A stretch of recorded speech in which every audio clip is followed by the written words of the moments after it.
Hello there, fellow traveler of the internet, and welcome to this fabulous collection of theories all revolving around the character known as Tingle. For those of you who are unfamiliar with the individual himself, allow me to introduce you, or refresh those repressed memories of just who this funny little man is. Tingle is a short man who wears a funny little suit that's much too tight for an individual of his stature, claiming his outfit makes him a fairy. He's middle-aged, being confirmed across several games to be 35 years old. Now I hear you asking, what in the world is a short, middle-aged fairy man doing wearing green and red tights and telling children his magical words? Well, Mr. Tingle happens to be a mapper, and is quite good at it actually. You first meet the man in Majora's Mask when he's flying high above the earth attached to a red, giant balloon. Why is he up there, you ask? Well, like I told you, he's making maps.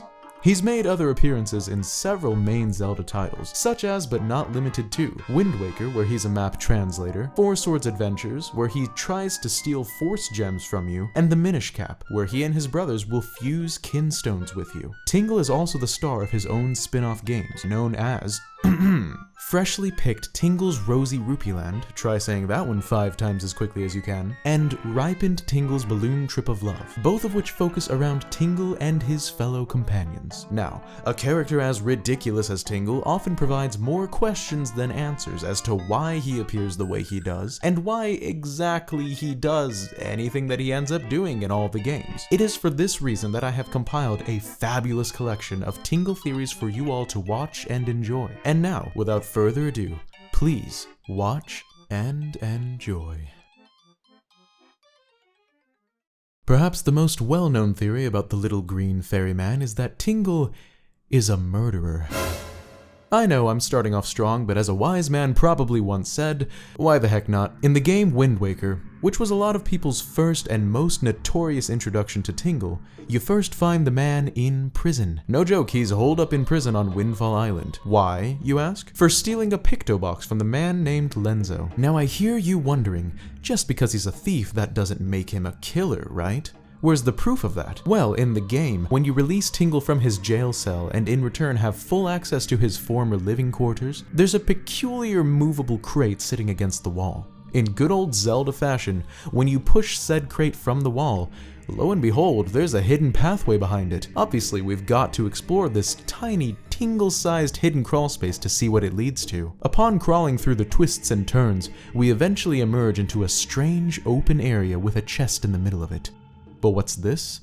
There are skulls along the wall.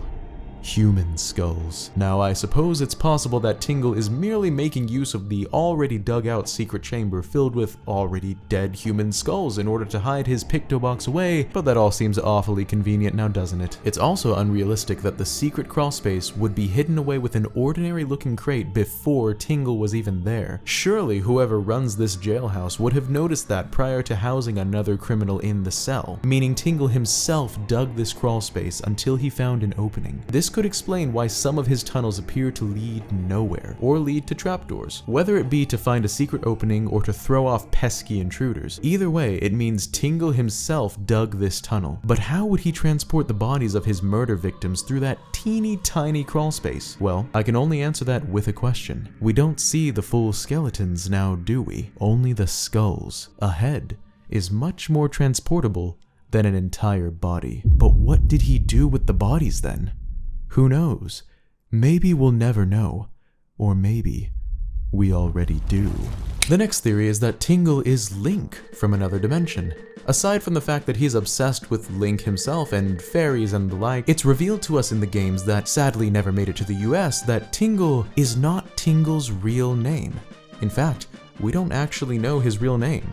Tingle is just a title that's given to a chosen hero. A hero that is then clad in green and defeats evil. In the game blah blah blah Rosy Rupee Land, Tingle is chosen by an entity known as Old Man Rupee to collect as many rupees as possible and give them to Old Man Rupee, thus turning Tingle into Tingle. Along his quest, he has a fairy companion whose name is Pinkle, and if he collects all of the rupee goods in the game, Pinkle will give Tingle a fantastic boost to the final boss fight, a quest mechanic and perk that's very similar to Link's fierce deity mask in Majora's Mask. The boss fight, by the way, is Old Man Rupee himself, who is actually an evil demon. Of course, there are pieces missing to this theory, such as how would Tingle now be in our dimension if he came from another dimension? And is he even from another dimension? Because we can clearly see that he has family members like a father in Majora's Mask and brothers in several of the other games. Could these Tingle spin-offs be nothing more than just a fever dream, perhaps? I mean, in Balloon Trip of Love, Tingle meets up with essentially the same characters from The Wizard of Oz and even follows a yellow brick road. But it definitely bears some thought. After all, if the name Tingle is actually a title and not a name, couldn't there be multiple Tingles out there? Alas, the world may never know. Another theory, notably coined first by Nintendo tuber Dr. Wily, is that Tingle is a god. Now, Dr. Wily goes much more in-depth with this particular theory than I'm going to go in just a second, so I'll actually link to his video in the description below in the case that anyone wants to watch the original theory video. Basically, the theory states that in the game The Wind Waker, which a lot of Tingle theories originate from, there is a tale of our beloved Tingle hidden away within the Tower of the Gods. Oh, you're saying you played Wind Waker and you don't remember this hidden message? Well, that's because it's not just hidden away from plain sight, it's hidden away from the game itself. In order to actually read the message, you need to use the Tingle Tuner in the dungeon, which is a strange little device that allows you to connect your Game Boy Advance to your GameCube console in order to actually control Tingle himself and unlock unique abilities and bits of dialogue and other Tingle-centric stuff, most of which are just plain hilarious. If you use this device within the Tower of the Gods, you can stumble upon multiple pieces of a legendary tale that, when pieced together, the text talks about the events of the Tingle from Majora's Mask and calls him a fairy. This could easily be Tingle talking about himself, of course, but what's strange about all this is the fact that this legend is scattered about within the Tower of the Gods, which goes without saying as a sacred,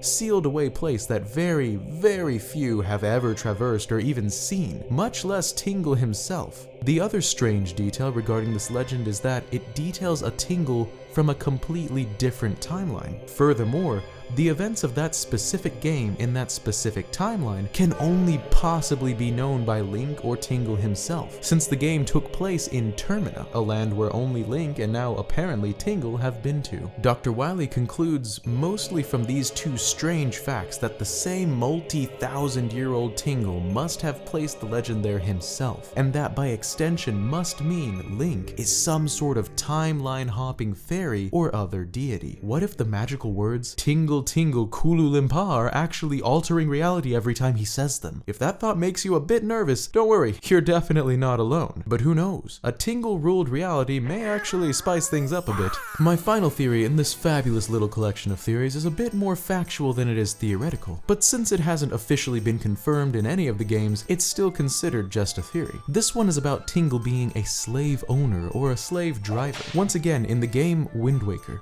if you visit Tingle's island after freeing him from Windfall's jail, you'll be met with, of course, the man himself, but also some other individuals that haven't been seen before. Tingle's younger brother, Ankle, and a complete stranger, David Jr. Both are dressed exactly alike to Tingle, changing only his color palette, but while Ankle openly admits to being Tingle's younger brother, David Jr. has this to say instead.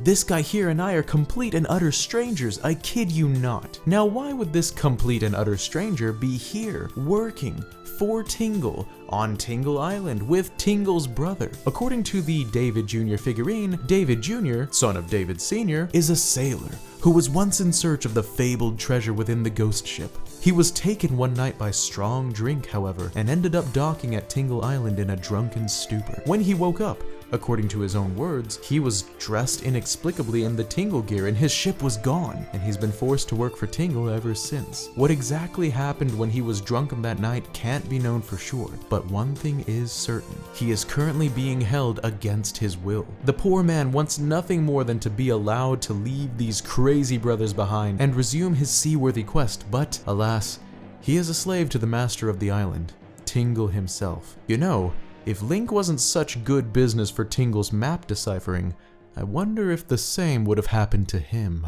So what do you guys think? Which theory is the most believable, or is there another theory out there even more believable? Let me know in a comment below. Thank you so much for watching, and let me know if you guys want to see more compilation videos like this one in the future, along with maybe what character you'd like me to cover next. As always, huge thank you to my fabulous Patreon Tingles. You guys are truly the best of the best.